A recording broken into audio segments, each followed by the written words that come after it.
Bonjour, je m'appelle Paul Benkimoun, je suis médecin et journaliste au Monde, spécialisé sur les questions de santé.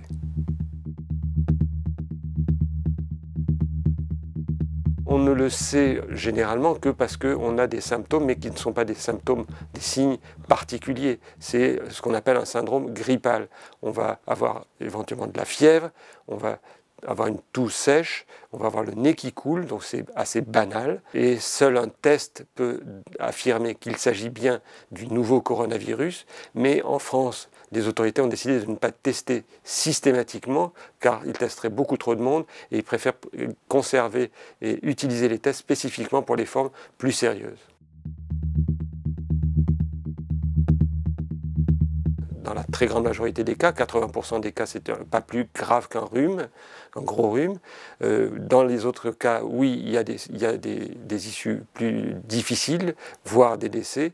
Simplement, c'est souvent, dans la majeure partie des cas, quand une maladie préexistait, une maladie du type maladie cardiovasculaire, un diabète par exemple, et qu'il y a une aggravation et l'inflammation que provoque l'infection virale va entraîner des dommages sur le corps. Mais on n'a pas la notion que des gens aient gardé des séquelles à distance de l'infection pour l'instant.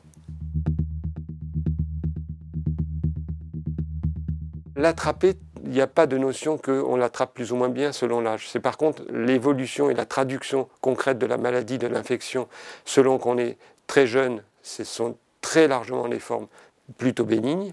Chez les personnes âgées, on voit plus souvent des formes sérieuses, voire critiques. Et dans les décès, ce sont les plus de 60 ans qui sont le plus à risque de décéder, suivis par les plus de 60 ans et suivis par les plus de 50 ans. Donc les jeunes, effectivement, sont les moins menacés, si on peut dire, par cette maladie, mais ils peuvent l'attraper comme les autres. Dans la très grande majorité des cas, les personnes qui transmettent ont déjà des symptômes, parfois avant que les symptômes n'apparaissent, puisqu'il faut quelques jours, hein, à peu près 5 jours avant que les symptômes n'apparaissent. Il y a des cas de transmission, mais ça n'est pas la majorité.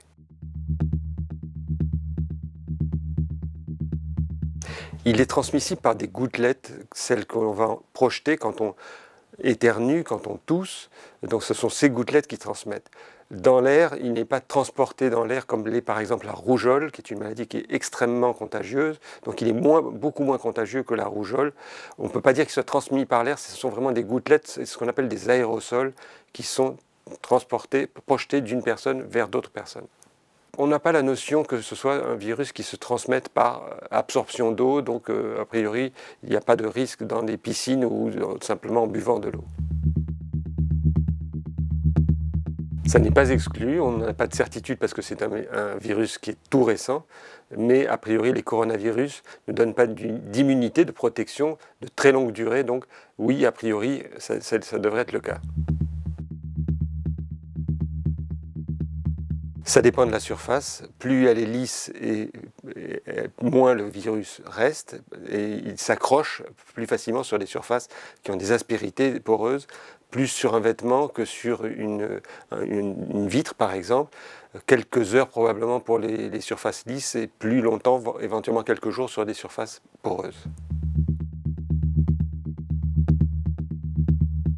Tous les virus mutent, c'est l'histoire des virus, ils ont besoin ils mutent au fur et à mesure qu'ils évoluent, qu'ils passent d'une espèce animale à une autre espèce animale ou à l'espèce humaine.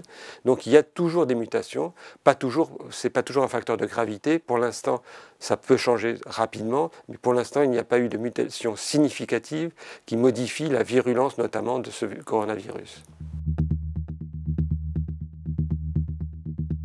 La recherche pour un vaccin, en général, quand on part de à peu près zéro, c'est 18 mois. Dans certains cas, là, il semble qu'il y ait une société américaine qui ait les moyens d'aller un peu plus vite par des techniques, disons, technologiquement nouvelles. Donc ça devrait raccourcir les délais, mais il est très vraisemblable que cette épidémie sera terminée lorsqu'un vaccin sera enfin disponible, testé, efficace et sûr à la fois, mais ça a un intérêt de poursuivre ces recherches car personne ne peut dire aujourd'hui si ce coronavirus reviendra ou va rester au-delà de l'hiver.